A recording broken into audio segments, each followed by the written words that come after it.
Aujourd'hui, je vous présente un exercice de souplesse hyper efficace. Je le conseille souvent à mes patients et on remarque vraiment des gains de souplesse souvent très spectaculaires. Si vous voulez avoir des informations plus théoriques sur l'exercice, je vous invite à écouter ma vidéo sur le sujet que j'ai déjà publié. Aujourd'hui, je me concentre vraiment sur l'exercice. On va faire l'exercice ensemble. Mise en garde. À aucun moment, l'exercice ne doit augmenter ni reproduire une douleur. Si c'est le cas, vous ne faites pas l'exercice. Pour certaines personnes, de prendre la position sera aussi douloureux, donc vous ne faites pas à ce moment-là l'exercice. Maintenant, on y va avec l'exercice de souplesse.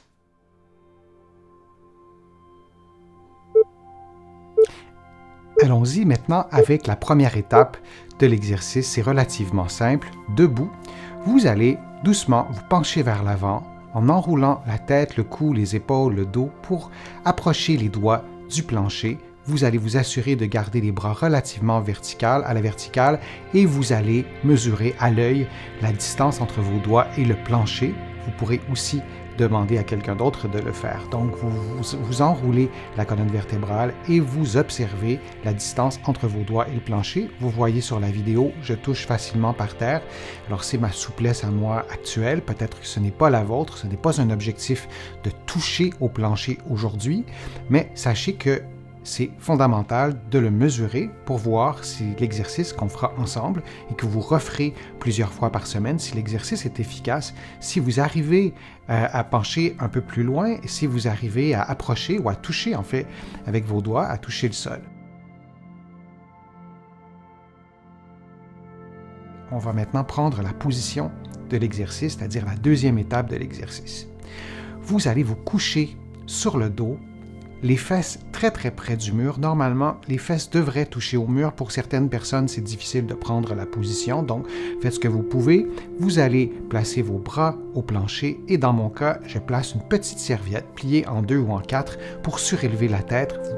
Vous pouvez prendre un autre objet si vous sentez que vous avez besoin de surélever la tête. Et dans cette position-là, vous allez tirer les orteils, les pieds vers vous. Vous allez appuyer avec le bassin dans le plancher et vous allez en même temps expirer par la bouche. Vous avez 3 champs de concentration, pour le dire comme ça. L'expiration par la bouche, le fait d'appuyer dans le plancher avec votre bassin et de tirer les orteils et les pieds vers vous. Et graduellement, mais vraiment au compte-gouttes, vous allez déplier les genoux un peu. Vous voyez, dans mon cas, j'ai plié les genoux à un certain angle. Vous allez choisir l'angle qui vous convient pour avoir une position confortable au début de l'exercice. Alors peut-être que dans votre cas, vous allez plier les genoux davantage pour commencer l'exercice parce que votre bassin doit être au plancher.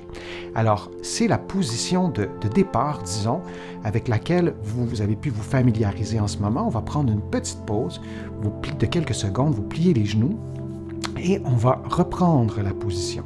Alors, vous allez replacer vos bras exactement dans la même position, les paumes de la main vers le plafond, les genoux pliés, plus ou moins pliés, et vous allez expirer par la bouche en appuyant en même temps avec le bassin dans le plancher et vous tirez les orteils et les pieds vers vous. Et vous devez faire un effort mental en insistant sur chacun de ces aspects de l'exercice. Et il y a comme une roue qui tourne dans votre cerveau et qui passe de l'exigence de l'expiration par la bouche. Ensuite, vous allez vérifier si vous appuyez bien avec votre bassin dans le plancher. Et ensuite, vous dirigez votre concentration vers vos pieds et vos orteils. Ce que vous pouvez faire aussi, quand vous serez prêt à le faire aujourd'hui ou un autre jour, vous allez lever un peu les bras, vous avez vu, comme je viens de faire, vous allez placer vos bras davantage vers un angle de 90 degrés.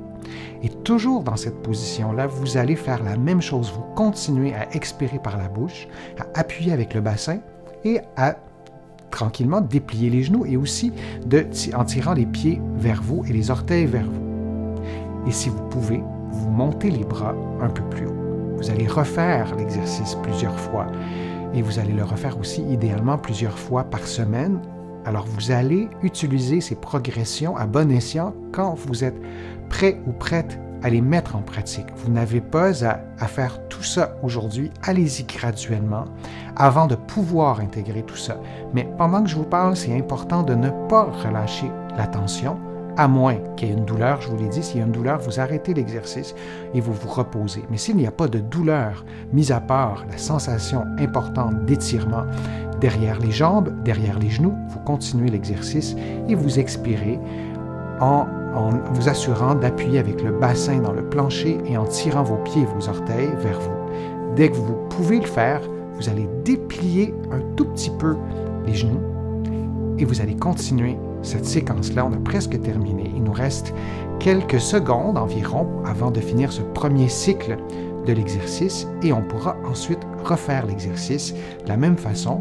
Je pourrais apporter aussi d'autres petits détails que vous pourrez aussi mettre en pratique au fur et à mesure que vous aurez intégré chacune des composantes de l'exercice. Alors, on va prendre une pause. Vous relâchez vos bras, vous allez plier vos genoux. Vous pouvez faire des rotations des genoux, comme vous le voyez en ce moment, en maintenant vos pieds sur le plancher et vous tournez les genoux de gauche à droite et vous allez voir ça assouplit aussi certaines régions du bas du dos. C'est même un excellent exercice à faire isolément pour aller assouplir le bas du dos.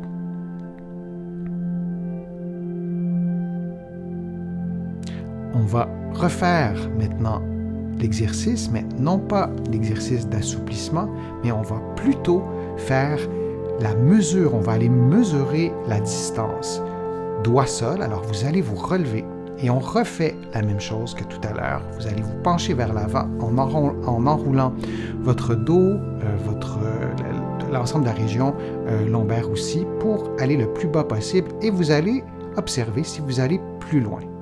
L'objectif, c'est d'aller évidemment un peu plus loin. On souhaiterait gagner quelques centimètres si on était en présence d'une raideur au niveau des muscles derrière, qui sont situés derrière les jambes. Mais l'utilité de faire cet exercice-là, et en fait, c'est absolument fondamental, lorsque vous vous redressez, comme vous voyez en ce moment, vous utilisez les muscles qui sont situés derrière vos cuisses, derrière les muscles fessiers aussi, et ces muscles-là doivent être stimulés en position d'allongement.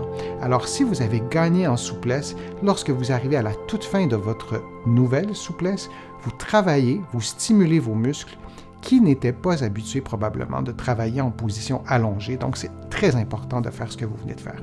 Vous allez reprendre la position et on va refaire exactement le même exercice. Je vais vous donner un peu moins d'indications. Je vais vous laisser vous concentrer sur l'exercice et lorsque vous réécouterez la vidéo et lorsque vous referez l'exercice dans les prochains jours, vous pourrez choisir les éléments de mes commentaires que vous souhaitez intégrer à l'exercice. Alors, vous vous placez dans la position, vous expirez par la bouche, vous vous assurez d'appuyer avec le bassin dans le plancher, de tirer les orteils et les pieds vers vous, et vous allez graduellement, petit à petit, déplier les genoux. Et lorsque vous arrivez à la toute fin de votre expiration, vous inspirez et vous reprenez la même séquence.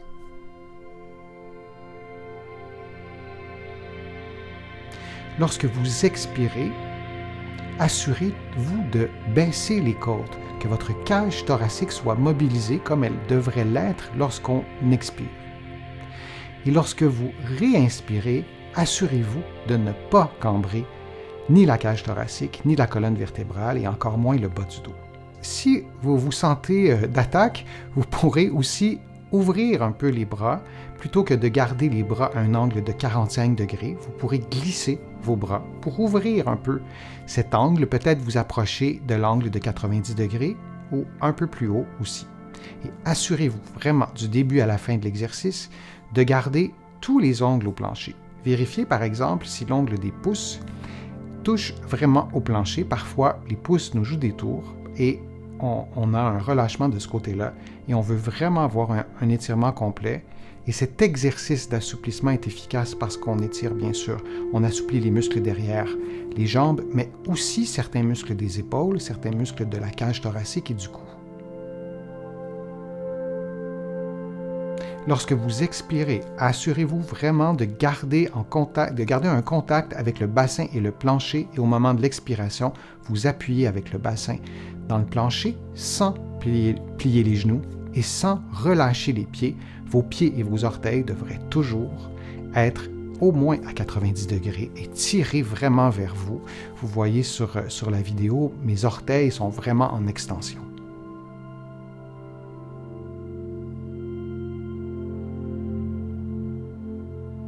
Si vous sentez que votre souplesse vous le permet, vous pourrez aussi lever un peu plus les bras, augmenter l'angle et de passer par exemple de 45 ou 90 degrés à un angle un peu plus grand, peut-être à 100 degrés, 110, 120, vous pouvez aller jusqu'à 135 degrés, c'est-à-dire la frontière entre les bras complètement levés et un angle de 90 degrés.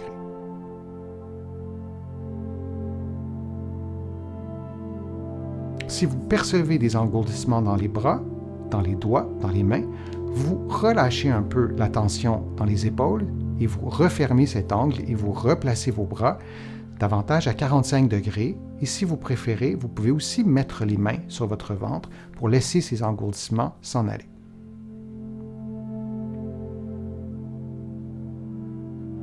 Il nous reste encore quelques secondes. Assurez-vous d'avoir les genoux dépliés au maximum, toujours en gardant le bassin au plancher et en appuyant au moment de l'expiration. Et on a terminé cette séquence. Vous allez relâcher la tension, vous allez plier les genoux et vous allez faire une rotation vers la droite et une rotation vers la gauche. Votre bassin peut lever ou ne pas lever, c'est vraiment selon ce que vous sentez, selon ce que vous souhaitez. Alors vous faites quelques rotations.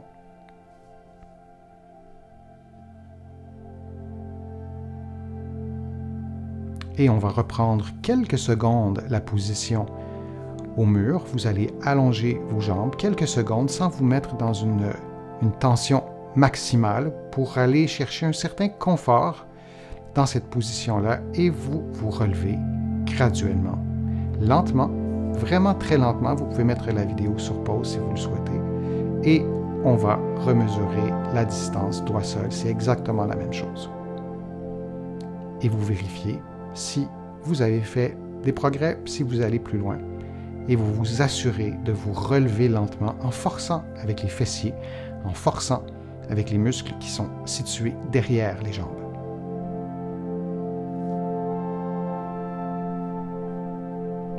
Et vous répétez ce mouvement de flexion, cette vérification, cette prise de mesure au moins 3 fois. Vous pouvez répéter jusqu'à 10 fois.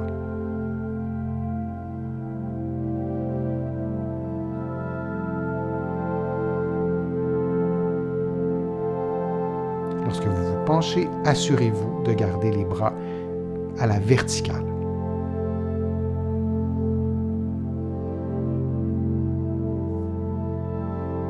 J'espère que les exercices vous ont fait du bien, j'espère que la vidéo vous a plu. Si c'est le cas, je vous invite à cliquer j'aime, à la partager sur vos réseaux sociaux et à la commenter.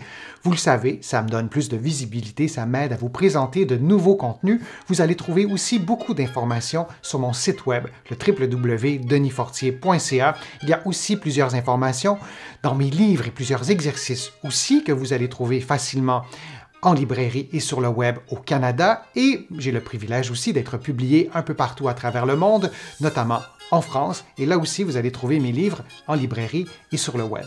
Je suis Denis Fortier, je vous remercie beaucoup, à bientôt.